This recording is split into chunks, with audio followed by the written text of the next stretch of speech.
fiercely pursuing accountability on policy and implementation. It's time for another DJ Elf 7 candidate interview. Hey, what's up? It's your boy DJ Elf 7. As you know, I'm interviewing every single candidate running for office here in New York City, and today, luckily enough, I have one of the candidates right here. I'm going to actually let him introduce himself, though. Go ahead. Hey everyone, my name is Demetrius Wilson. Thank you for having me on, and thanks everybody for hearing me out today. I'll be running for City Council District 9 here in Harlem. I'm running as an independent candidate, and that's because, while I'm generally all right with Democrats and I understand them, I just kind of have, a few of my own ideas, and I think that would be generally better for all of us here in Harlem, and not just here, but all over the city. Okay, we're going to hear about those ideas in a second, but first of all, why can we trust Demetrius Wilson? What's your experience? What's your background? Why are you well suited to the position? So that's an excellent question, and I get it pretty often because I'm young. I'm only 25. I'm turning 26 this year. And on paper, people look at me and say, "Well, you have not done much in the political arena beforehand." And so again, the question comes up: Why should I be trusted? And to that, I say, while I have not specifically, I haven't held office before, or maybe I haven't, been on the Board of Education or something like that. I am, first and foremost, someone who follows the data and someone who is well connected to my roots. So I understand Harlem strongly because I'm not rich. I'm not connected to the establishment in any way. As of right now, I'm just a citizen. That's all I am right now. But that means that I understand all of these issues to my core. The other half of it is that, because I'm not connected to the establishment, I'm not coming in with an ideology that's going to lead me to go towards the ideology before the people. I'm coming in, with the will of the people first and foremost in my mind. Okay. Have you managed any projects that would be relevant or might show your ability to achieve in this particular arena? Well, when we say managed projects, so I've held a few leadership roles in my life, and some of that can be seen on my website, dwilsoncampaign.com. The biggest one that I find most relevant, believe it or not, is when I was on the student government in college. I find that very relevant. Actually, that was a start for my own, right? You obviously had but it depends on how you did it, right? Because there's a lot of different ways to do it. You know what I mean? Student activism used to be very, very strong in the 70s, and I was brought up by the hippies, actually, in the Buffalo over there. They had a lot of old school techniques, but the thing is that, nowadays, a lot of that stuff is squashed. Students, activists used to make huge noise. In fact, Tiananmen Square to here in the States, anti-war, they've been Kent State, huge things. Yeah, so it can be huge, yeah, but nowadays, honestly, the establishment has really worked its way into the administrations of schools and are literally killing off activists. But they're not with a sword, but they're basically depowering them and getting rid of them. Actually, I have a video that called Hunter College Corruption. Because their books are public, I show you how to access their books. I show you administrators getting their cell phones paid for and going with pictures of them going on someplace called Camelback Resort with ski trips and resort. Nobody went to jail. Nobody even lost their job. They still work there to this day. So yeah, that's what's up. Yeah, see, and I'm glad you brought that up because that sort of thing, Look at tuition hikes, yeah? Right, actually, when I was running for student government back then, right, yeah? Student tuition hikes kept going up. And the thing is that it's ridiculous. They could be putting pressure on the mayor right now. They could be all getting together as I've been trying to get them together, constantly. But the thing is that these Tania Wootons, these Colleen Berries, are there to stop activists like me from gathering up the students together and fighting for affordable education.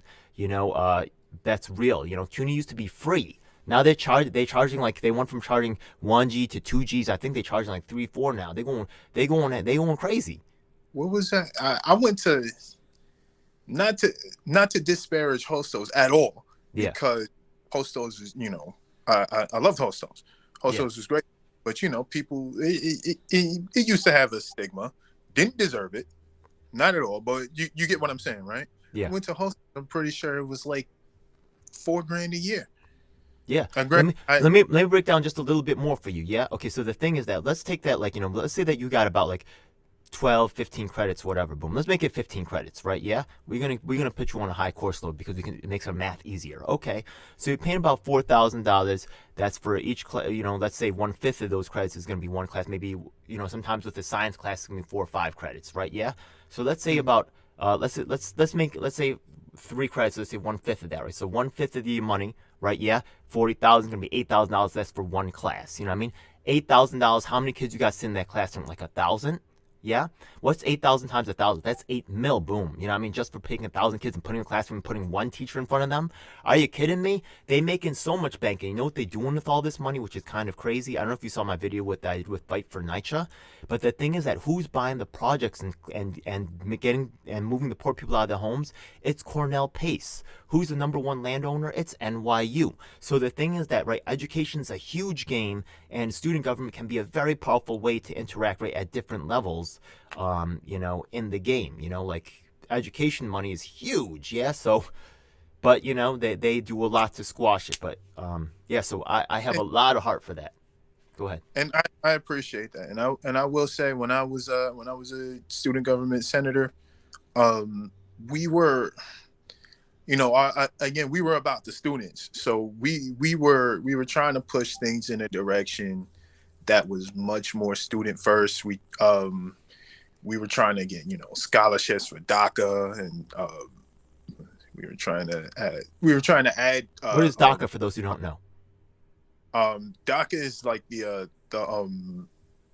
I guess I would just be using another term. The Dreamers or undocumented immigrants, scholarships for people that are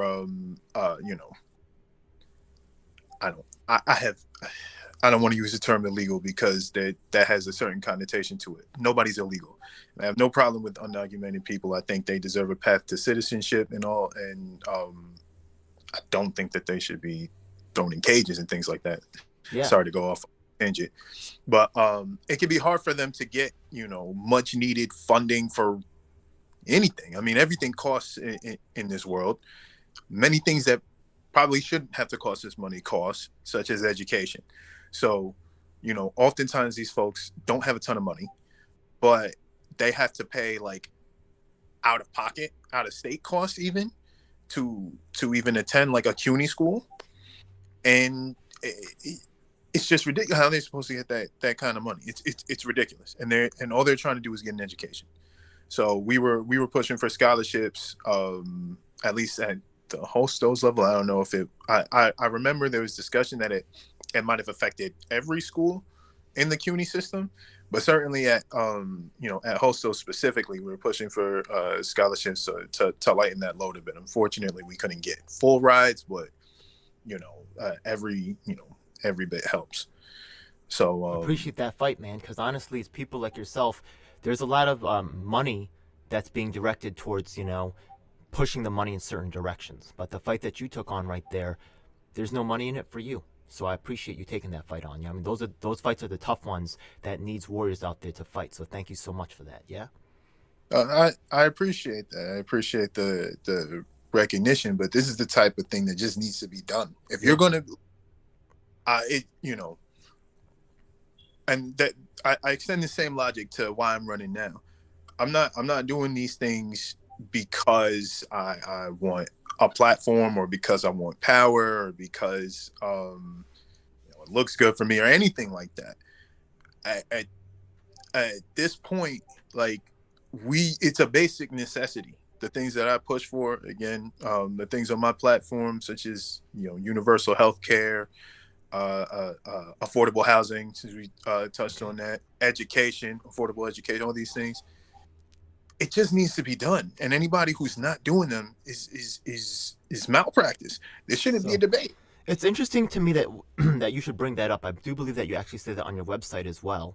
And the thing is that maybe is there a reason why this like I have a similar message myself, but I have my own reasons for projecting that message. One of the things is that because I often stand for the right things, or because things that are, maybe get in the way of commercial interests, often my ideas are suppressed and my words are suppressed. So you may have found that for yourself, and I find myself often feeling that way because I look at the people who are pushed up and the people who are elevated, and they're the ones who are really getting very little done, or who are not really progressing, right, for the Yeah, people. And that's really what pushed me to make those kinds of statements. So, like, is that the reason why you're making those statements, or, yes, what? Yeah, absolutely, absolutely, because you're right. And uh, the reason why, or my hypothesis, if we could call it that, for why this is happening, is because the establishment is designed to it's self-sufficient and self-improving, uh, improving, quote unquote, because it doesn't really make things better for us, things better for itself. yeah. So it'll push it, it'll push the folks that push establishment ideals, and it'll, like, I mean, the account, well, fortunately, Bill Perkins, who was the guy that was in the seat that I'm running for the past, like, couple of decades, he's not running again. He's older now, so he's stepping down. But, like, and this might get me in trouble right here, just for talking about an establishment figure. But number one, this guy was jumping back and forth between this seat and the state senate seat for about 50 years, Yeah. and in that time, barely got anything done. And apparently, he's one of the worst city council figures in the city in just terms of its attendance, let alone, like, bills introduced or passed. He's just there Like, for a job. He's got a career that doing that, just showing up, getting an easy paycheck. And unfortunately, exactly. yeah. And Harlem has some particularly horrid ties to the DNC. So does Flushing. I'm sorry to say, unfortunately, the Black and Asian community here, we're struggling with this horrible thing on our backs. But just you know just for those out there who might not understand your message of, because a lot of people do not face the persecution like you and I have, as in terms of, like, fighting the good fight. So I remember, for me, like, when the person who was in the administration before me in student government, even though he had a C average, right, he kicked up, I think, $20,000 in student funds to the athletics department, and he was accepted into the MBA program at the school right there. You know what I mean? It was yeah, it was real fishy, yeah.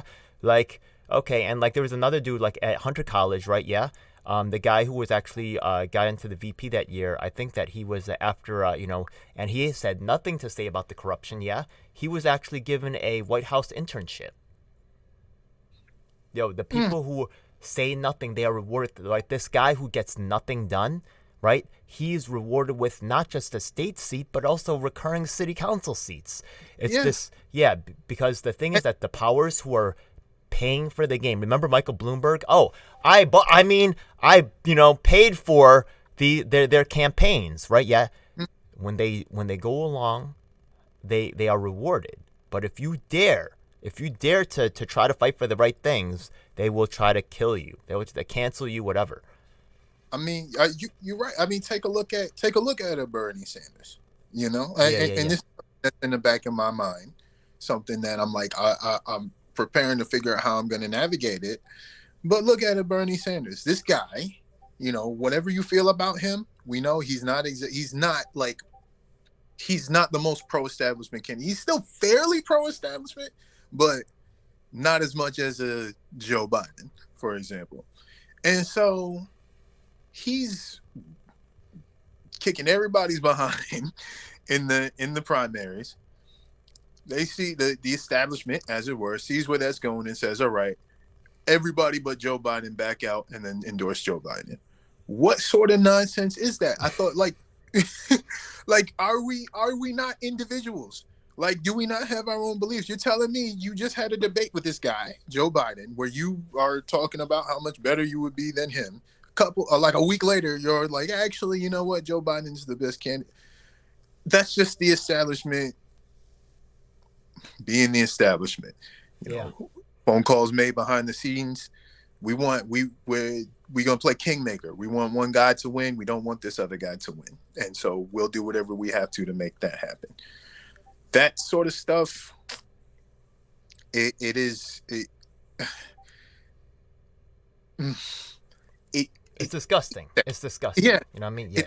And that's why I'm doing this. Because, you know, I'm like, somebody has to get in there, and somebody has to do something different. Somebody has to get in there and just break that system. Like, sure. It just has to be like, I hate Trump. And he really just went along with the system, but he made the pitch. He made the pitch. Yeah. Huh? He made the pitch that he was going to be that he was going to fix things and drain the swamp, but he really didn't. Yeah. He really didn't. Oh, well, yeah. Swamp incarnate, but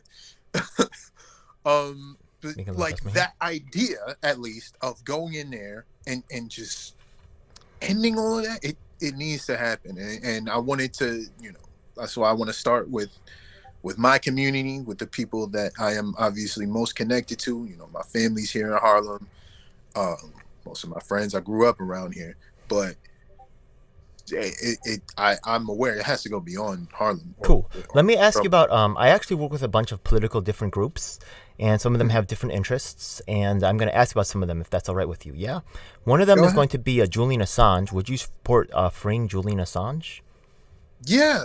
I appreciate that. Okay. Yeah. So I know maybe I should just qualify it a bit. If you want to, okay. Yeah. So Julian Assange, what crime did he commit? Like, that's the thing. Like, if we are a country where we say free speech is so important that we will let racists be racist around here, as dangerous as spreading the ideology of racism is, why is it that a whistleblower who is just talking about, like, you know, kind of nasty things that the American government has done, all he did is just say this happened, now they want to lock him away forever? Like, that's, you know, and if you look at the way the whole like deal was structured, right? Anybody connected to the Assange deal is guilty, but for Epstein, anybody connected to Epstein is wiped clean. You can see there's just this, if you compare the two cases, they're just so starkly different about the deals that they make with people who are cooperating. So if you're with Epstein, you don't have to testify, you clean, you get to walk away. But Assange, you better testify against him or you are liable to the full extent of the law. Yeah, and it's utterly absurd. And it just goes to show you, like, where the hypocrisy lies. Because when it comes to, like, sure, well, if somebody's like a terrorist, according to our definition of terrorist, screw a due process. We'll just kill them. Like, if somebody has done a crime that, you know, makes America looks bad, like a genuine crime, like, you know, what Epstein did, man, like, you expect me to believe that all those people that we see pictures of Jeffrey Epstein hanging out with, and I'm not going to name any names, so that whatever side of the political spectrum you are on, Prince Andrew, he's not from the U.S. There we go. That guy's dirty. Yeah. All these people. Yeah. Like, but you telling me none of them were involved in all that? And they're all politically connected. They just so happen to all be politically connected. What if you go on 25 plane rides with the dude? I don't know, man. I'm sure all of those. I don't know, man. It's a lot of plane rides. Yeah. Yeah, just going back and forth between, like, you know, cool. Not to the house where he was in with all those kids, not to that island with all the kids, not going there. Yeah. He's just going, you know, shopping. Yeah. Like 25 times. Like, it's ridiculous. So why wouldn't we like? Also, another thing is that remember that Assange did not actually do the espionage. That's going to be Chelsea Manning, right? All he did was publish the information. So it's like if someone does like the Watergate scandal, right? Yeah, someone took the recording of the president saying we're going to do this dirty stuff, gave it to the New York Times. The New York Times published it, right? That's what WikiLeaks did. So Chelsea Manning gave him the information, and then he published it, and that's why he got whacked. He didn't break in and take any data or nothing. All they did was publish it. As much as like I would say Chelsea Manning shouldn't be in any trouble either. Yeah. Assange did publish it anyway. You're telling me he is not allowed to disseminate information that exists? Well, he endangered American interests by showing that, American troops were killing innocent civilians. So, that's against American interests. Oh, yeah, the American interest is, pretend we're perfect. That's it's really a primary interest, aside from arbitrarily gaining money, like just somehow, some way, just maximizing money for the rich. That's like 1A and 1B. Pretending American exceptionalism and money for the rich. You got it.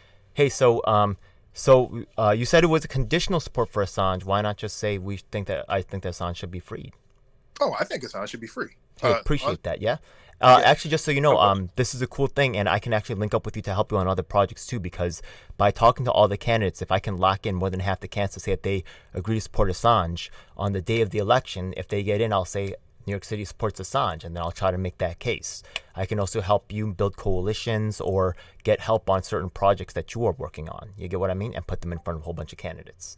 So, no doubt, man. So another one would be UBI. Do you support UBI? Yes. Cool. Appreciate that, man. Yeah. I'll qualify that a little bit too. Sure. I think UBI is a no-brainer at this point.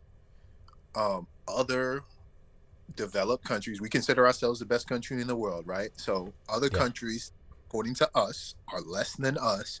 We're able to figure out, a variant of UBI. Canada was giving folks $2,000 a month. Places like Germany were paying people like 80% of their wages, with their companies paying like picking up the other 20%. Like there's ways to do it, right? And even in this very country, I forgot the city in California, but I know DC and the city in Texas have all experimented with UBIs using their own local budgets, not even a federal level, like local budget. We're able to figure it out. I think New York can figure it out. So obviously that's I'm running in New York, but I also think it could be done at a federal level, especially when we can find money to give tax breaks to millionaires and billionaires every couple of years or so. Right. I think UBI faces some criticisms when people say that's supposed to be it's a Trojan horse to destroy the safety welfare net.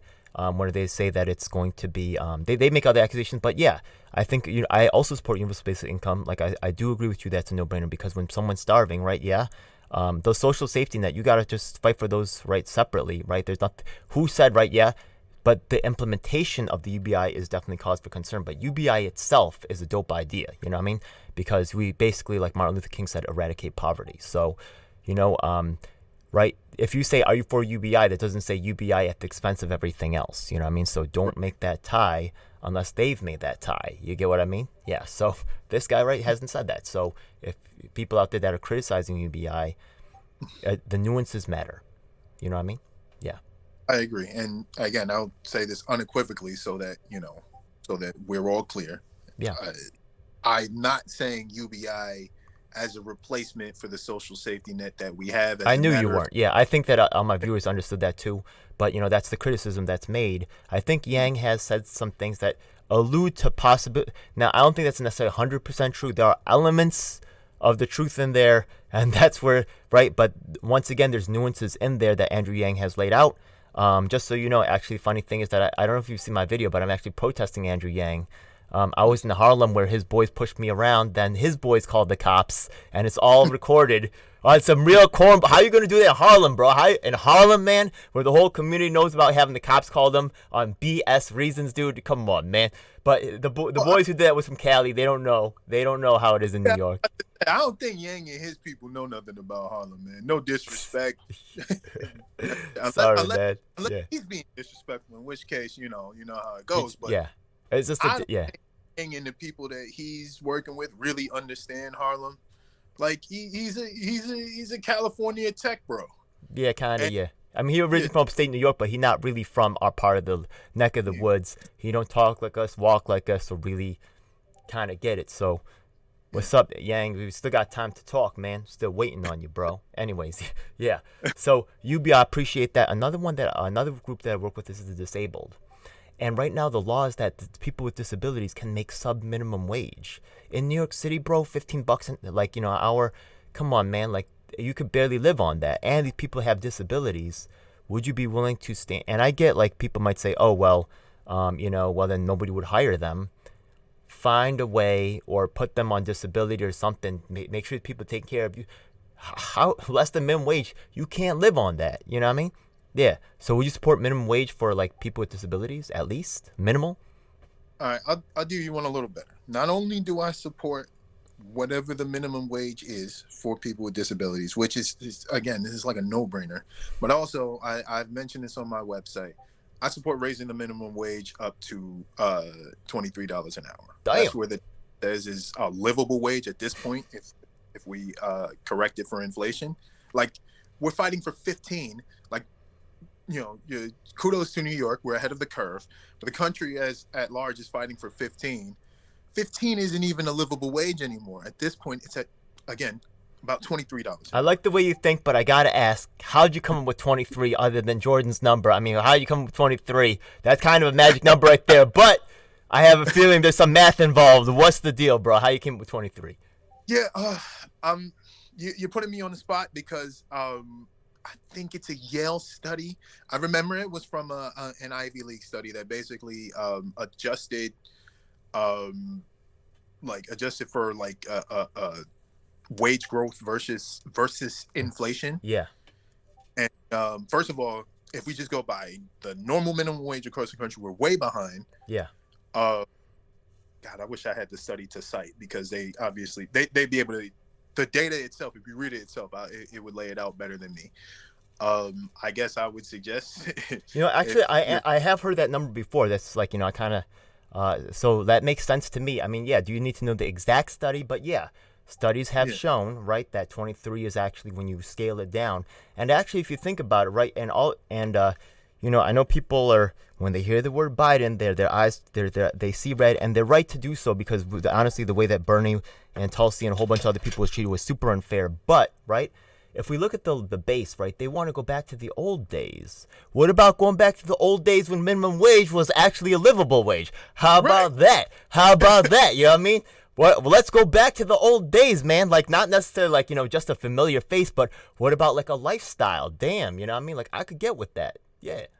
Yeah, I don't see how this type of thing is controversial. I'm going to be honest. I think the only that right wingers poison the well on every goddamn thing. Like, you're telling me, you as a voter, and I want to be careful how I speak because I don't want to alienate anybody. I just think that the right wing has a lot of money, and so they're better at kind of getting their voices out there than a leftist such as myself. But you're telling me as a voter, what you want in life is to work hard every day for scraps, as opposed to working just as hard and getting way more out of it. Being able to take a month, 2-month vacations per year and have that be paid, like things like that, or whatever, even if it can't go for a month, you can just find a week off per year and you've already made you've already been making 70, 80 grand a year at least. Like it's baffling to me that there is any debate on such things. But again, I think it's because this is me getting philosophical. Yeah. I think it's because the right wing is better at messaging, even when their message is a load of horse crap. They're good at it, and thus the well is poisoned. But just so I could tell you, Look, the thing is that, right, actually, there's a lot of people who are looking for someone just like yourself. Actually, I represent a bunch of organizations. I think you know about that independent third-party forum that I got going on. And just so you know, I'm also working with a group called Independent Congress. And the thing is that in 2022, when the House of Representatives vote comes up, remember the census just happened? That means, guess what? AOC and all the House of Representatives are no longer incumbents in their district. All the districts are going to flip around. So if you don't make it in this race, we will continue to support you in 2022 or beyond. Yeah, because we are looking for people exactly like yourself who see what the rest of us see, who are ready to stand up and break this stupid machine of who's this asshole going back and forth between city council and state government, back and forth for how many, 20 years, you said, 30 years? I think approaching 50. What's his name? I never even heard of the guy. How you been in government for 50 years? I don't even know your freaking name, man. This is messed up, dude. Yeah, what, go ahead. Bill Perkins. Perkins? Again, yeah. That's like a restaurant, man. Come on, 50 years. What's your legacy, man? Come on, man. Your legacy, Bill? Your legacy is just going to be that you left and hopefully a progressive took over. That's going to One thing that I also like about you as a leader, just I'm not trying to just be riding you, you know what I mean? But I just want to point this out to people who watch my channel because I'm mostly about activists. And the thing is that what Demetrius did right here is something that you kind of need in a leader. You notice that he pushed the bar for more. You know what I mean? So he knows how to, right? He won't just show up and just ask for, if the opportunity is there to get more for his people, he's going to slide it right in there. You know what I mean? Oh, you know what I mean? Let's talk about this. Let's talk about this, the people with the disabilities. Oh, let's also talk about, right, this other issue. So nice job on that, Demetrius. You know what I mean? That's some skill that someone who has an agenda will push versus someone who's just trying to please or just answer the question and get by. You get the difference? And I appreciate that. Yeah.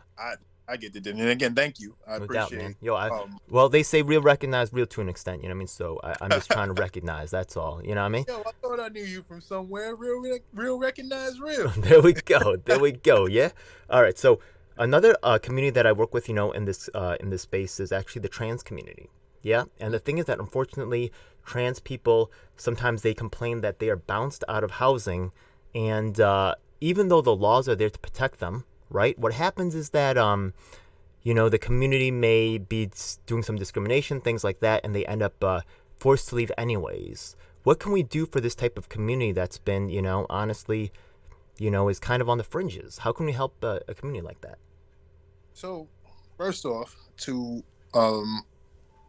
we're speaking specifically about trans people here, but to all the LGBT folks in the audience that might be listening, let me tell you something. As a Black person, I understand to probably as close as an extent as you can get without being you, what you're going through.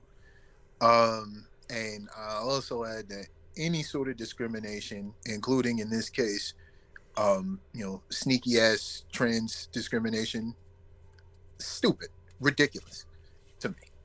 Yeah. So as far as the specific issue you bring up, where we're, you know, effectively finding sneaky ways to, you know, get trans people out of their homes and which there's no reason to do that other than hate discrimination. Again, stupid. I don't qualify it as a debate worthy of respect. You know, what trans rights debate. Trans people deserve the same rights as everyone else, and therefore it is utterly absurd that you know, landlords and whatnot are trying to find ways to get these people out of their homes. Sometimes it's the landlord, sometimes it's the other tenants, sometimes it's a combination. You know what I mean? So what can we do for them? Because even the laws, right? Even there's nothing on the books that says you're allowed to do this, but it still goes on anyways. Sometimes hard to catch them. You know what I mean? What can we do for these people maybe to? We're going to need some. Housing is a big thing for me. So you know, if I had my way, there would be a I don't know if council is the right term, but like a you know, there would be an apparatus to enforce you know, fair housing laws, right? Okay. Because if there's, and the reason why I say this is because if these things are happening, you know, as you described them, if they're happening, then whatever apparatus we have is not good enough. Okay. So it has to be stronger. So I don't know if it would have to be something that we have to do through police. I'm not a big fan of doing that through police, or if it'd be something like we'd have to, create an entirely new establishment.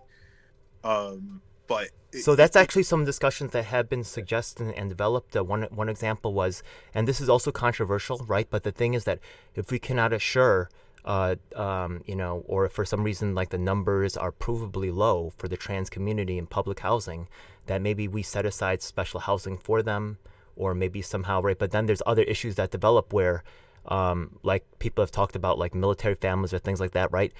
The thing is that that trans person might have that housing, but then their kids might not be trans, and then what has been allocated for trans people goes out of trans hands. You know what I mean? So how do you take care of that? But I guess we could set aside or reserve new housing if necessary, or maybe, and also, but I said by giving them a protected community or saying like, we're going to house you together, it could also be considered segregation or discrimination. You know what I mean? So it's like, we have to work with that community and see what they think is acceptable, and somehow put it together. You get what I mean? But there are different, but just knowing that you're open and amenable to it and have, and are willing to work on solutions is already just a huge part of the issue right there. Because it's not like the problem will stay the same, right? Yeah, the issue that trans issues faces today will be different 2 years from now. So the fact that you're open to it is just really the key. You know what I mean? To continue to have discussions with the community and so forth. So I appreciate that answer. I think that worked for me. And I appreciate your suggestions as well. I just want to comment generally on the situation, and then specifically about the housing thing, the separate housing thing. Sure. Okay, so like we have, fortunately, our understanding of LGBT issues, especially trans people and their situation, has evolved greatly over the past few years. And so what that translates to me as an aspiring politician is that we have to be reactive. We can't just have a sort of, okay, we passed some legislation 4 years ago. Isn't that enough for you? Why are you still complaining? The situation is constantly evolving. And so we must evolve with it. True. As for giving them their own sort of communities, again, I am a Black person. That does sound an awful lot like separate but equal to me. I get that. Yeah. I'm coming from the heart when I say, that's something that I would be hesitant to do. It's something I would bring to the trans community. Yeah. And because we want to consider all the options on the table so that they're good. Yeah. But if that's what they say, like, yeah, we want to do that, we'd rather just have our own sort of safe spaces. Yeah. Okay. Then, but of course that would then mean that like I would have to do that for every minority group, which right. We're really kind of stepping into what might be segregation. It's not the first option I would pursue, but if it is something that people want, like, who am I to say no, unless it starts to get into that area of where it's like, we could, right, there's other solutions that, like, and that's like a discussion that could happen like later on, but you could like give them the option, or you could say like, you could have a council forum, or or you could have like a cycling system, or you could say it doesn't have to be so concentrated. You guys could do it in like more of a dispersive tactic, but still in groups to assure, right? Yeah, maybe just groups of 2 or 3, so that they have maybe a little bit more backup, or they can work together and they're not isolated and targeted and alone, but they're not also still like pushed into only one building in the whole entire city, because that would be real weird. Yeah. So there's different options, but just as long as you're with it, we can continue to have this conversation. So appreciate you so much on that. Yeah. Now I'm going to ask about some stuff that just the general public is probably wondering about, just in general for a candidate. Yeah. So the thing is that people look around, they wonder when their lives are going to go back to normal. What are your thoughts on reopening? Number one, people, if everybody out there listening, be patient.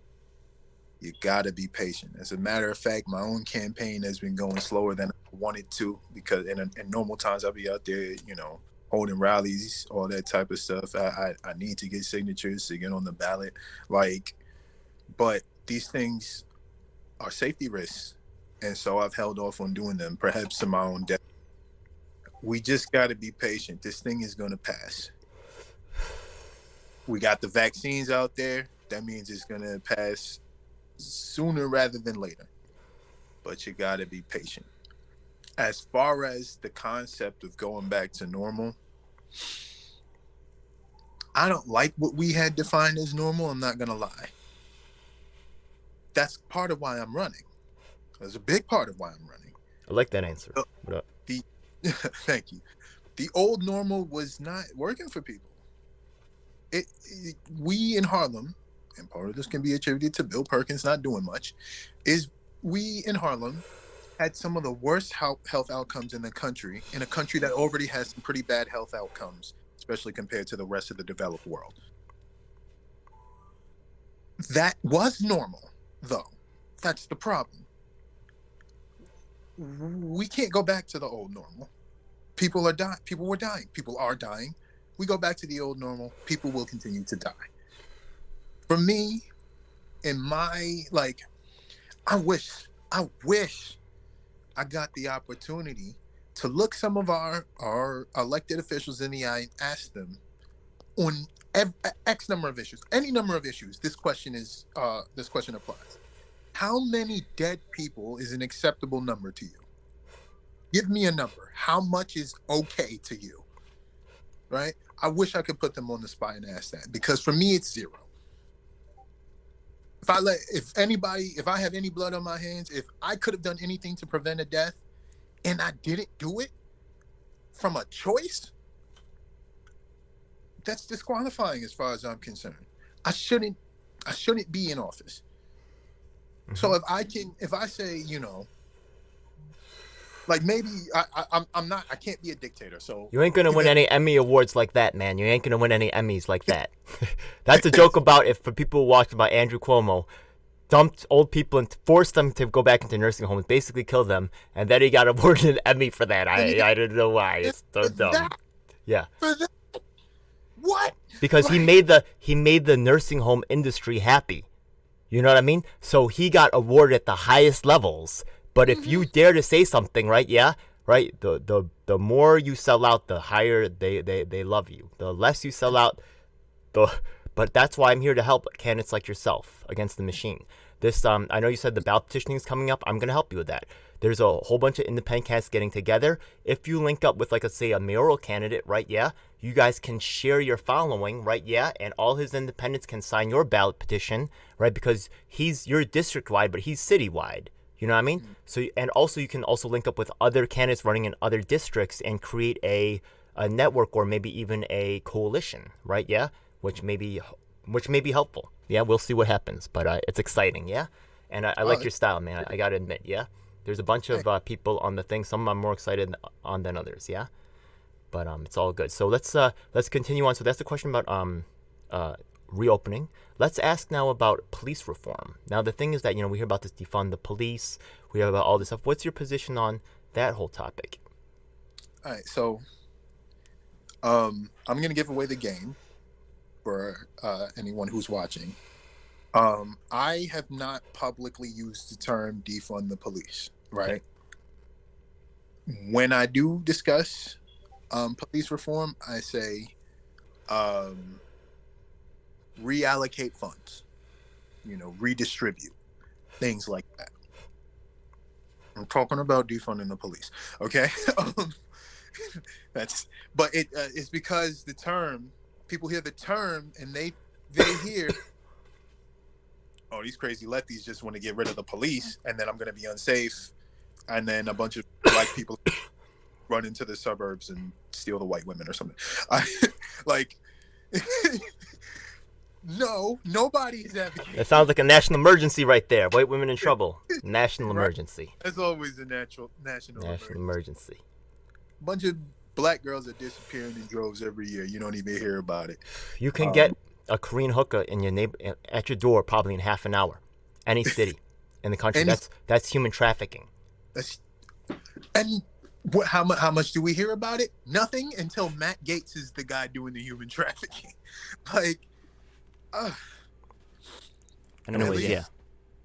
At least we're highlighting the violence against it. We're highlighting the violence against it. Not much being done beyond, how they handle BLM. Like, we're with you. I tell you this, I see anybody do anything, I'm stepping in. And maybe it might look as a politician for me to beat somebody up for trying to hurt somebody over some racism, but I'm sorry, man. I've also I've worked with a bunch of organizations, and the organizations that I've worked with, I've also championed dropping the term defund the police as well. Yeah, I also find the same issue. So it's funny, man. We think alike, man. It's probably why we vibe so well. Whatever, man. I should not let bias play too much of a role, though. You know what I mean? When it comes time to really assessing the game from a large angle view and making sure that you have what you need to win. You know what I mean? I will not overestimate your capabilities. I will make sure that I am, providing all the, assistance at the same level that I am for everybody else. Okay? Listen, man, I want to make this clear. Judge me fairly, right? I don't want. Well, I already see certain depth of perspective. I know you say you're only 25, right? But the thing is that, right, 25s can win world championships. You know, I mean, even younger than that. So it's whatever. Honestly, age is worth something, right? I do have a lot of experience in the game. I'm actually 45. I've been an activist for over 20 years, so I'm pretty deep in the game. But also, my realities and stuff is different. So I'll probably one of these days, we gotta talk sometime, man. You're cool, bro. You're from New York City. We definitely building, yeah. Sure. So, but yeah, let me just continue on with the interview because I want to make sure that the people watching really get the full flavor of Demetrius Wilson right here. Yeah. So the thing is about defund the police. I feel you on that, but overall, and I am sympathetic with the whole. Do we need to call a cop every time? Maybe not. Yeah. So I get that too. Yeah. People call them way too much, but sometimes you do need a cop. So I get both sides of that. Like, I don't know if there is anyone, I think there's some real extremists that are advocates no police at all. I am not an advocate for no police at all. All right. My future father-in-law, my beautiful girlfriend's father, he's a cop. I don't want him to lose his job. He's a good person. He's a good man. Yeah. Right. Yeah. He's never shot any black people for no reason. You know what I'm saying? He's not there are good cops. I know just saying that is going to get me in trouble with some people, but there are. Sure. My uncle, he's a sheriff. He's not in New York City. He's in Maryland, but he's a state trooper, and he's a veteran as well. He's one of the most humble, nicest people I know, as well as one. He has some of the best values of anybody in my family, and of course in general that I know of. So I'm not anti-police. I'm pro accountability. Yeah. I'm pro funding for other institutions because I'm sure a lot of folks have seen that that data where it's in terms of funds in major cities, you've got a consistent, really low bar for everything, education, healthcare, other aspects of the social safety net, housing and whatnot, and they got this huge ass bar for the police budget. And it's come on, man, that one's obvious. We cut that thing in half and we can improve people's lives by cut it in half and distribute it among everything else, and automatically everybody's life is better. And how much worse would the police department be? There's one convenient thing that I find, though. I'll tell you the most troubling thing I find about defund the police, is the fact that it does not ask for accountability. The thing is that, right, whoever is there needs to be shuffled out, or we need to talk about bringing in citizens being able to vote in the police commission, or somehow making the police accountable to the community. Because unfortunately, this whole kind of look the other way, given desk duty, that's got to go. That's that time is over. And honestly, I feel for the cops too, because honestly, I've even worked with cops, and I've played police roles and stuff. And you ever watch that? You've watched RoboCop? Have you watched that movie RoboCop? Yeah. Did you watch RoboCop 2? The The well, actually, sequel. what, I the forget one which the one, but there's one in the yeah RoboCops, yeah right, where they give the RoboCop, they try to make him nice. So he's hmm given like hundreds and hundreds of commands, like don't do this, don't do that, don't do this, don't do that. You know what I mean? So the thing hmm is that, right? I know some of the cops because actually they come to me for self-defense training because they feel unsatisfied with what they learn in school, which is very little. Okay. You may have heard that you have to do more to become a hairdresser, more hours of schooling to be a hairdresser than you to become a cop. They hmm basically teach them to keep the gun away, right? You'll notice that, right? You'll see them always take the gun and they'll try to keep their body in between you and the gun. That's they're not really given much more advice than that, honestly, which is really freaking sad. Okay, a lot of the new advice that they're given, honestly, I feel like makes their jobs more dangerous for both people, okay? Because the thing is that people who do not have any experience of either being a police or in self-defense or in like, or, holding, understanding like, how these things work, body mechanics, they're trying to make laws over here, such as new rules that say you cannot like grab the shoulder or something. They want to keep all hands off the torso, right? Yeah. But the thing is that, right, when you establish a hold or a lock on someone, you need to like suppress the body and keep it like flat. You know what I mean? If the person's able to jerk around, not they all can get arm free. pointless. Yeah, you know what I mean? It becomes a more dangerous situation for everybody, including that person. They could hurt themselves. If they're down on the cement and you're holding them down and they're whipping around like that, they could hit their head. You know what I mean? And you might even like, as a cop, want them to hit their head by themselves so you're not liable. Oh, look. Let me turn the camera. Whoops. You know what I mean? There's a lot of potential right there. You're making these rules. Who wants to do that? Maybe somebody had a bad day. A lot of these cops go through a lot of stress. You know what I mean? But most normal people don't want to freaking do that. You know what I mean? But look at these. All these rules make it very confusing and makes it more dangerous. What are you gonna do? A lot of times nowadays, you see the cops just let them go. They don't even care. They screw it. Yeah. See, and I'm glad you brought that up because I like to try and get like, a sort of like, Yeah. Also in Baltimore, right? Yeah. When they took the cops out of the neighborhoods, when the cops just left, crime went up. You know what I mean? So the thing is that, right? It's not the fact that we need police services, right? Yeah. And when they cut the services, right? Not saying the abusive, corrupt police that suck, right? By the way, I got robbed. Cops didn't even want to look at the camera. They said I was annoying them. I said, I can show you the guy right there. They said, you're annoying me, and walked out. I said, the fuck? Yeah. The fuck? Hey, yeah, man, The fuck? I had no stories. I had my mom got abused by some bastard when I was little. Yeah. I was young, like, 14, 15. My mom got abused by some bastard piece of shit. And the cop, like, I'm calling the cops frantic because it's my mother. And they, I'm like, yo, my mom said she has a knife. And they're like, did you see the knife yourself? And I'm like, I'm not close enough if I was that close, I wouldn't be able to make the call. I'd be in danger myself. Yeah. So, well, then there's no weapon. We'll get to you when we get to you. Deadass. Took them like another 10, 15 minutes to get there. God knows what could have happened to my mother. Thank God she's okay. Like, absolutely. I don't know who was trained to take that call. What the hell that was? That is so bad. Yeah, that's. How do you tell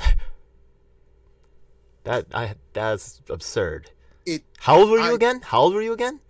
I was like, I think I was 15 going on 16. Yeah, I mean, come on. You know, I mean, you gonna tell a kid that? Are you serious? Are you serious? Who would do that? Whatever. Who would do that?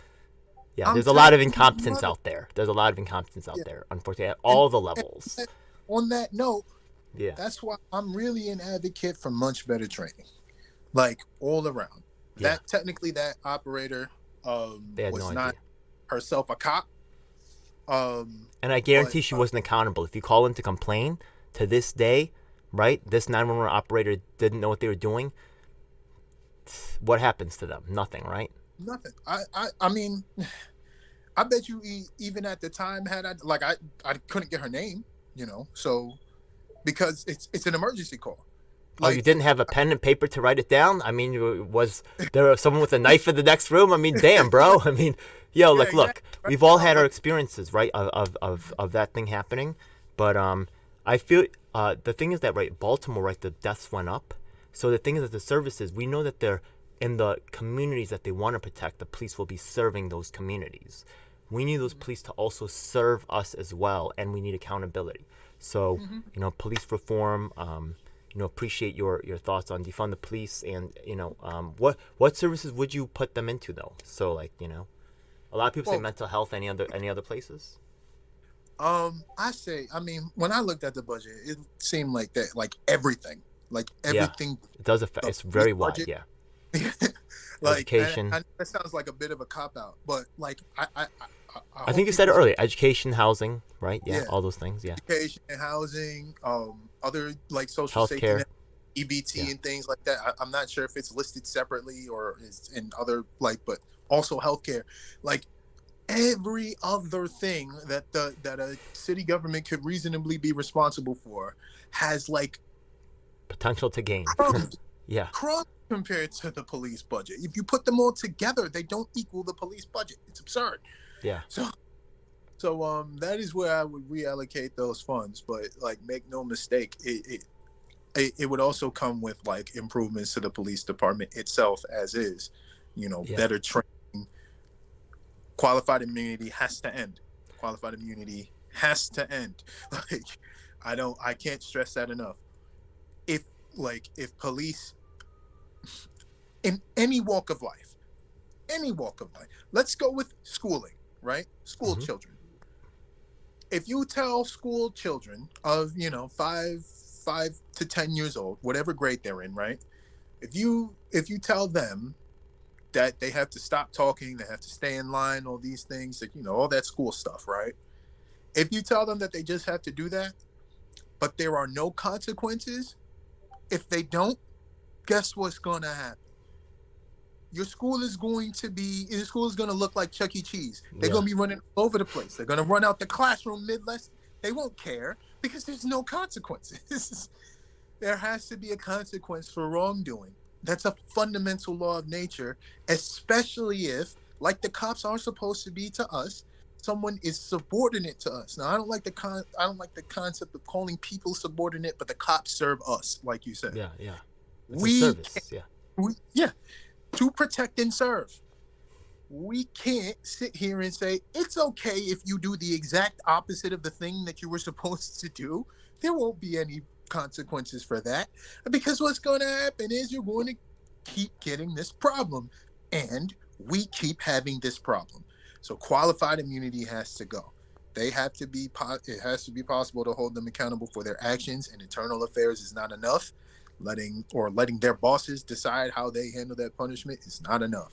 We as a people need to be involved in the process like you suggested, and we, either through legislation or through direct democracy, need to determine what the severity of the punishment for certain actions is. Because in Eric Garner, for example, you just choked him to death. There's no debate on that. Somehow you get away scot-free. That's not it. We need to be able to get involved in that process and say, outside of the normal legal system too, because we can't that system is for us to try us against our peers as normal citizens. I personally believe, because this is a belief, because the police are the ones who are designated to enforce the law, they're held to a higher standard. Yeah. But Biden went and appointed Amy Klobuchar, who was freed that guy who had a history of problems. Unfortunately, the people in the establishment right now are just really don't really care about us. It's really evident. Yeah. Yeah. They and the one thing, I say this is the reason why is when I had to vote Democrat, at least the Democrats care about their image, to a degree. Yeah. So they don't Republicans just don't care. But to a degree, the Democrats are going to be okay, well, we can't just be outwardly racist. Okay. So let's do a little bit of racial justice here and there, whatnot. Let's vote in their way. in their way. Yeah. it's never even sniffing enough. That's why I'm an independent. Yeah. It's never enough, and it's always means testing and you know snipping at the edges rather than just directly addressing the issue. I'll bring something up that I don't even like. There's so many things on the docket that I have to get to. I don't even talk about this much. Affirmative action should have been just done a long time ago. Let's talk about something that's actually related to affirmative action, because that's actually the next topic, yeah? Where Sure. we're talking about education. So SHSAT, right? Yeah, I think that's somewhat related, yeah? What's your thoughts on that and education reform in the city? To be clear, we're talking about the specialized high school exam. That's that. Yeah, the SHSAT I think is right now under review, right? Yeah, I think they're actually phasing it out. Are they? Oh, so But that's controversial. Yeah, the next coming in, I think mayor and council will decide that. So your vote is actually very important. And just so you know, earlier, remember how you said that your guy is his term limit's up? Yeah. Did you know that it's a historic time in government because a majority of the city council seats will flip in this election? That means that the true control of the city is up as it has never been before. That also means that the establishment is coming in harder for this election than ever before. And that's why people like me are out here, right? Yeah, because, right, it's more important than ever before. So hopefully, right, we have some time to get the people. Well, a lot of them are tuned out, but we have some time to activate them. Yeah. Yo, I have the addresses. I work with the what is it? Fight for NYCHA. So we could send a letter to all the all the public housing residents. That's boom. That's huge numbers right there for you. You know what I mean? That would be big because Let's go. They got to know. Well, I would appreciate that. No doubt, man. You could just tweet them, Fight for NYCHA, and Melanie Accello told me you know me. Yeah? No doubt, bro. You got it. Yeah. So first off, the new the specialized high school thing is news to me. Okay. And maybe that's not great for a politician to have not known that. Right? Everybody has their field of expertise, right? Yeah. You can't know everything. I'm gonna look into it. Okay. Here you get to have my exclusive initial thoughts. So first off, I actually got into a specialized high school back in the day. Cool. Didn't stay. It was at first and foremost, it was a travel hardship. I got into Brooklyn Tech. But at the time I was living like at the top of the Bronx, like near in the Wakefield area. Okay. Like I could walk to Yonkers, right? Yeah. It's a hell of a train ride every day. And it was awfully stressful. So I ended up transferring out, but I did get in.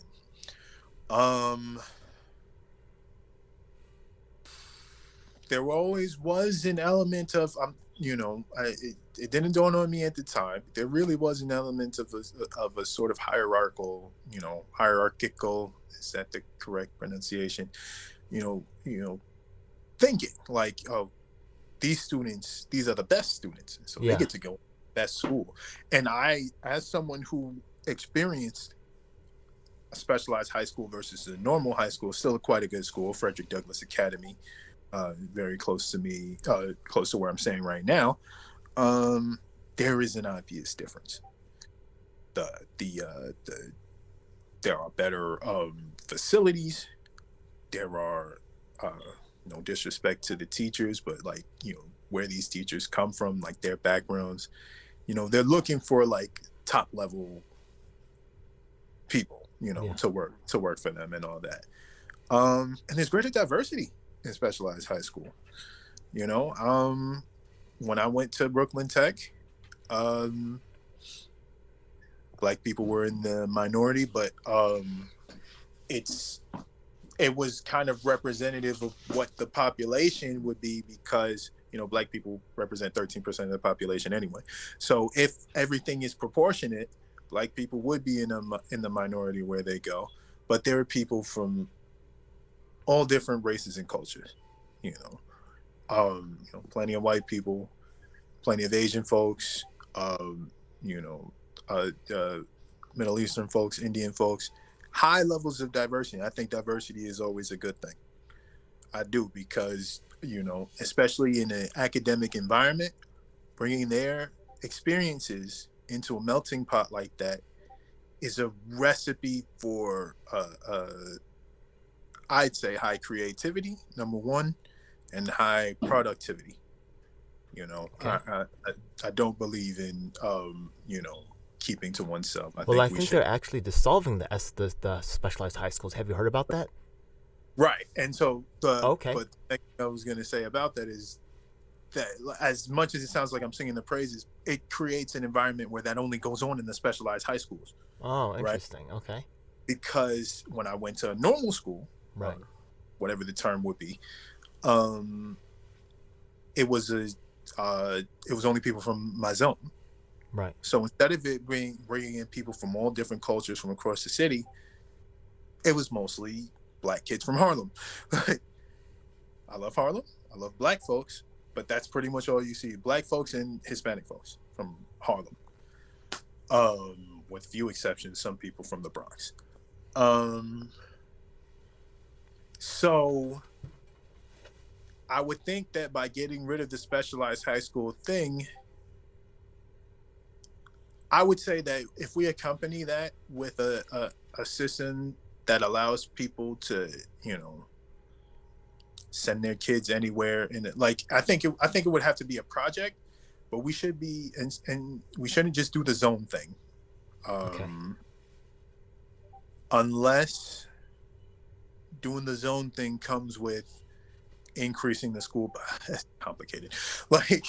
I think there's a number of ways that we can handle it, but the idea of ending the specialized high school thing, in my sort of enlightened adulthood years, it actually does make some sense to me, because again, we were kind of just creating these zones of enlightenment, if you want to call it that, where Right. there are those that diverse groups of people, to the detriment of everywhere else. Here's one interesting solution that I heard proposed.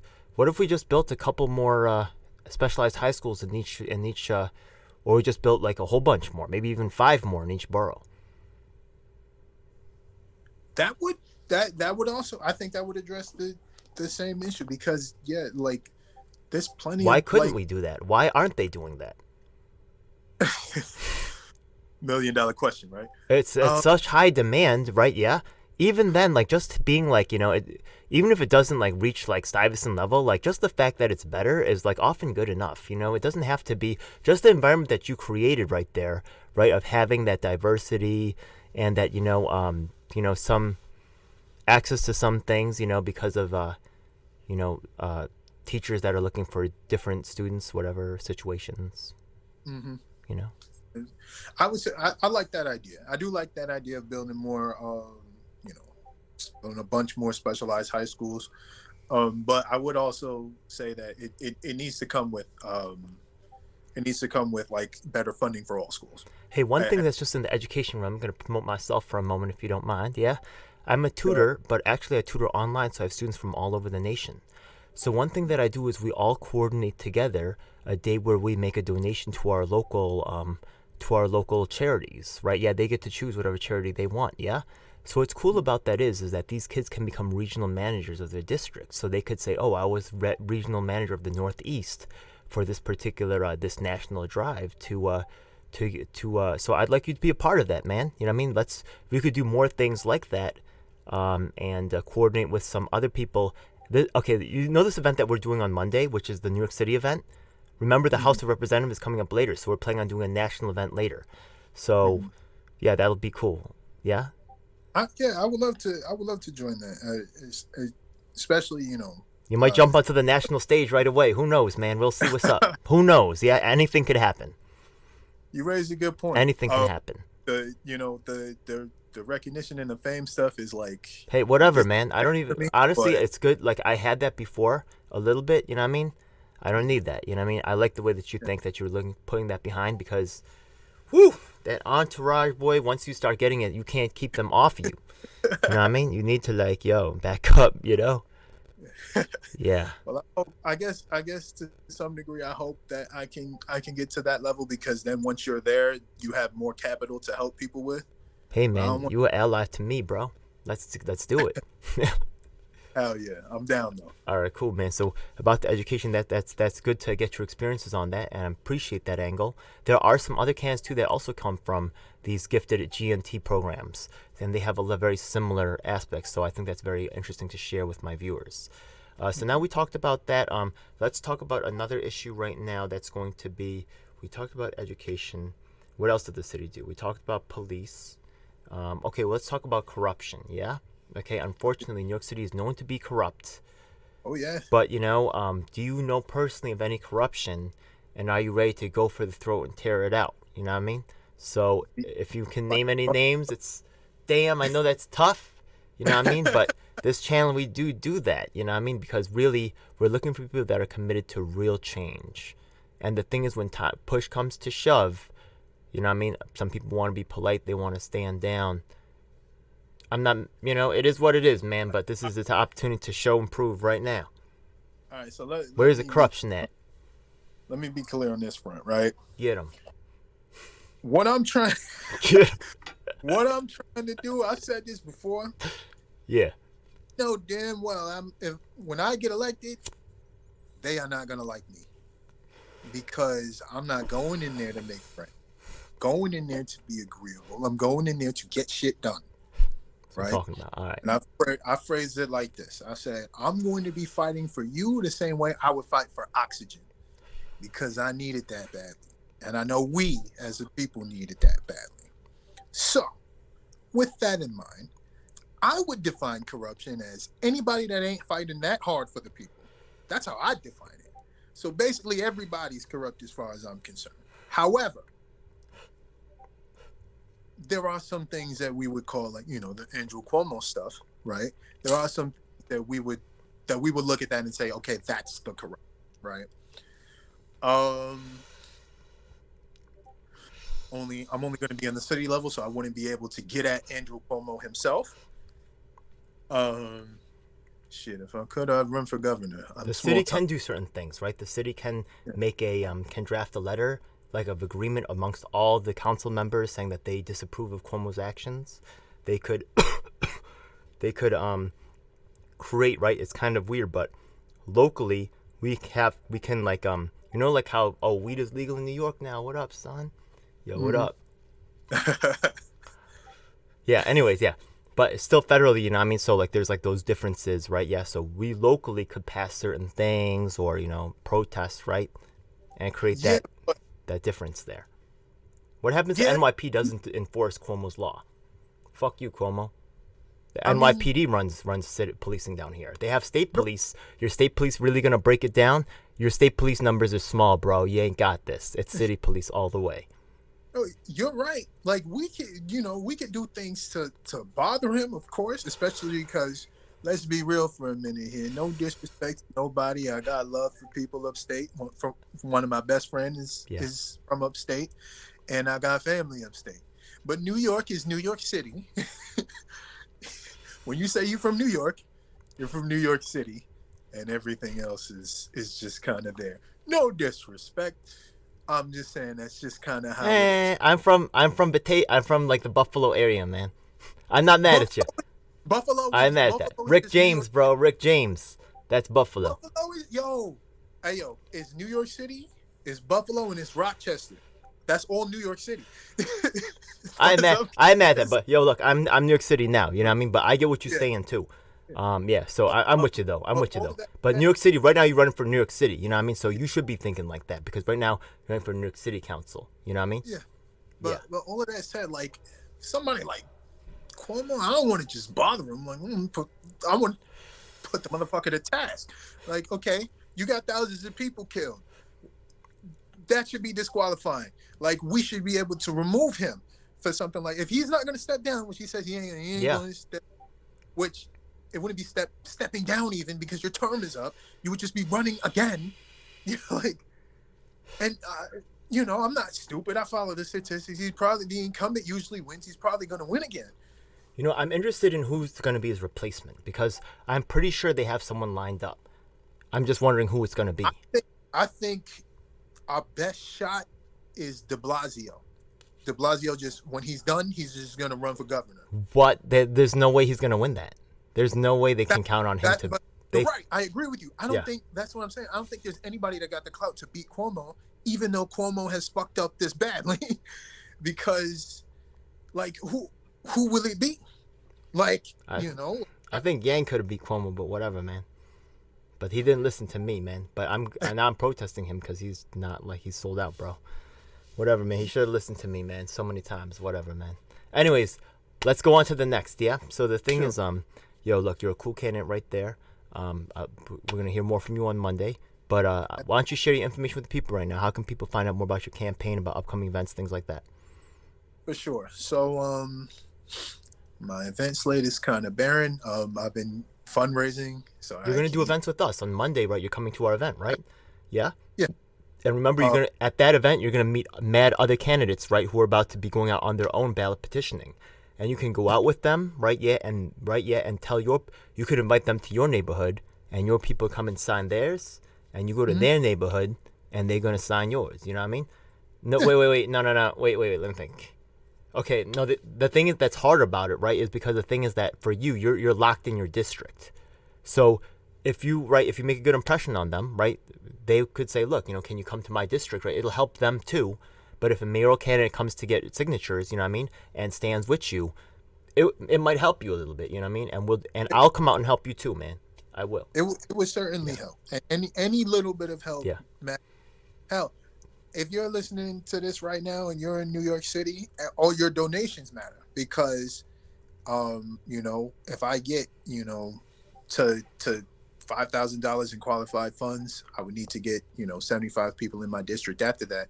But that's when I get the public match funds. Yeah. And then I would actually be able to compete monetarily. Yo, let me tell you that there's multiple lawsuits going on right now, yeah? I'll probably mention again at the meeting, but the thing is that the Green Party, the Libertarian Party, and someone named Ali Ryan are suing the Board of Elections or someone like that because the thing is that the Democratic Party and the Republican Party only had to get 1.5% of the voters, you know what I mean? But you got to get 2.5%. Did you know that? You got to get more. You got to get more ballot petition signatures than some of the Democrat Republican Party. Yeah, that's messed up, dude. You know what I mean? Sure. They have lawsuits going on right now. Yeah, you know, there's other ways that the establishment has tried to, you know, me, but I can't. They don't play fair, man. They don't play fair. They'll you know, if we're using like fight terms, like not only do they go below the belt, they'll like throw dirt in your eye, hit you below the belt, and then that's when they start fighting. Like, yeah, it's not fair. But again, this matters too much to me. Appreciate that. I know what needs to be done, and I know for a fact that when I get in there, I'm going to be relentless. Yeah. in getting it done. We're going to be having also panel discussions like coming up. Yeah. We have an exclusive independence forum debate right after the ballot petitioning assistance program, and then we're going to keep doing that with other candidates and bringing other topics, maybe like on housing, things that the other candidates don't want to talk about. You know what I mean? Notice that they talk about like green NYCHA, which is cool, right? Yeah, but what they don't talk about is like rad and I'll just say it real quick. Yeah, check it out. So the thing is that under Obama, right, there was something called they had problems paying for repairs on public housing. You know what I mean? Yeah, so what happened is that they said we're going to bring in private money to take care of that. So here's where they sold it where it could be cool, because let's suppose that you're living in the projects and now you have a chance to own that home. You could buy your own home, right, and pay for the repairs and buy your home. How cool is that? You get equity, you actually have something to gain. But guess what?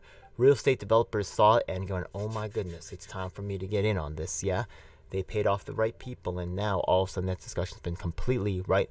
Nobody's talking about it. That's what exactly, right? Everybody's, you know what I mean? They just do not talk about it. That's what needs to be talked about right now more than anything else, yeah? Now what's happening is that these developers, you know about affordable housing, right? Of course. Oh, yeah, okay. So why are the prices near $2,000 for even a studio? Do you know? Okay, I'll tell you why. Yeah, do you know? Because affected me poorly. I don't know why. Okay, I'll tell you right now, yeah? Because I was in the real estate industry for a while. So the thing is that when an apartment goes to over 2,100 or something like that in rent, it becomes a luxury apartment and is no longer controlled by rent stabilization or anything. So once it becomes a free market apartment, you can do whatever you want with it. So basically, they're taking the Section 9, which is public housing, turns to Section 8, and then from there just offloading it into the free market. But that, and you know what's, remember who I said is doing this, right? Remember the sick part about it is who's buying these buildings? Cornell Pace, NYU, right? Yeah? These educational institutions that are selling us educations to our youth for like $20,000 a semester for something you could get online for $100, and then they're turning to financial tax-free monsters that are buying up, our own property. that's that's that. They're robbing us in every way at the same time.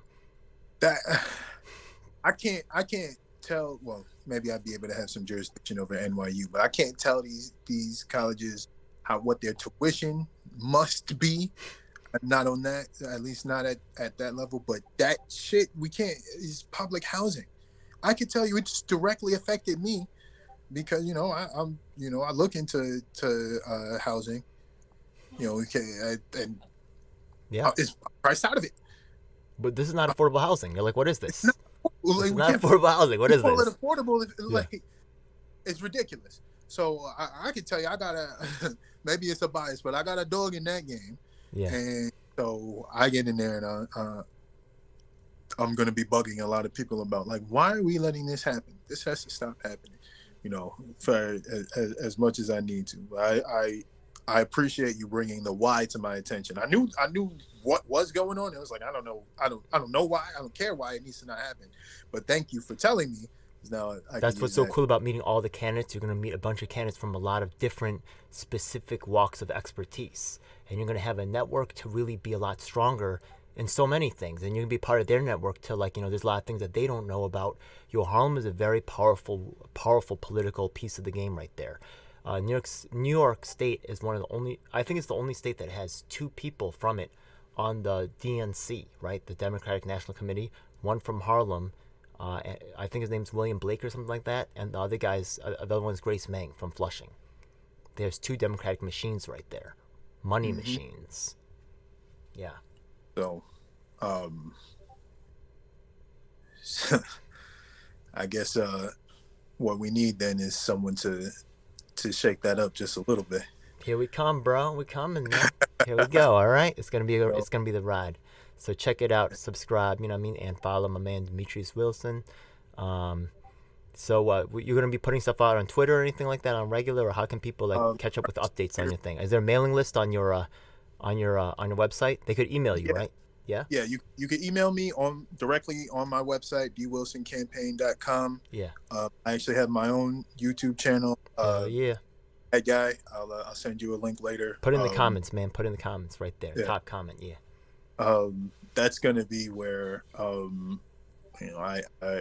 kind of put out my PR no doubt. for the most part. Yeah, that's good. I have a Twitter at Bad Guy Thoughts. The Mr. Bad Guy thing is about I'm probably the way things are going, the type of person I am. I'm probably going to be the bad guy to. It's that Scarface line, right? Yeah, I know that. Yeah. Yeah. Right. What does that make you? Good? You know what I mean? Yeah. Exactly. Exactly. Right. Yeah. So, because you can't be telling the truth, right? Because you always tell the truth, right? Yeah. Yeah, I tell it like it is, man. Tell the truth, man. Hear that, especially establishment folks who like to tell their narratives. Yeah. I don't tell narratives. I tell the truth. Or they squash the narratives. You know what I mean? They squash those voices. Yeah. Depending on which narrative, they tell their narrative. This red thing, they're silencing it. Yeah. Oh yeah, their narrative. Their narrative is the green, right? Yeah. Don't look over here. Yeah. Look at this over here. Don't look over there. Yeah. Look, this is pay attention to this. Yeah. So right. That's what I'm about. And I also have Facebook, which is my full name, Demetrius Damone Wilson. Okay. So DAMONE. Yeah, DAMON. Okay. like Okay. Damon. But, Okay, got it, Damon. Okay, got it. Okay, I'll put it in the thing. Yeah.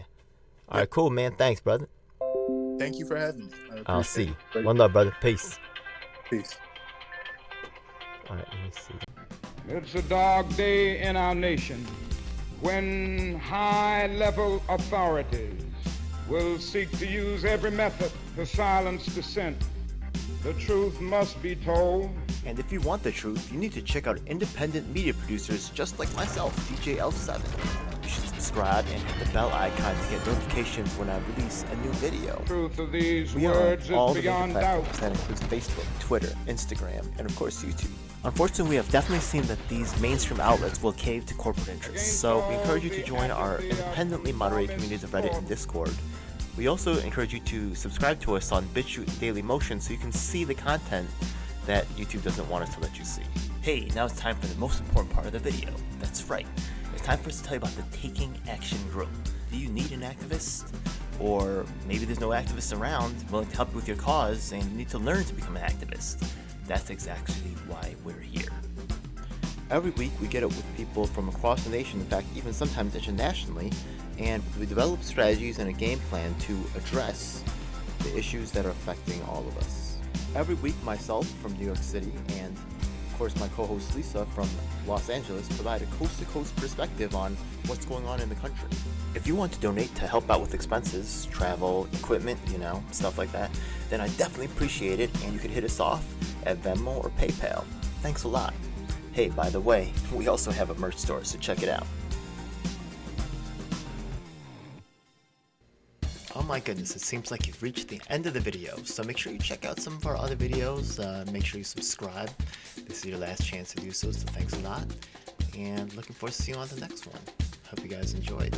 Please comment below if you have any questions or issues you'd like me to address. And if you're an activist, the time to make things happen is now.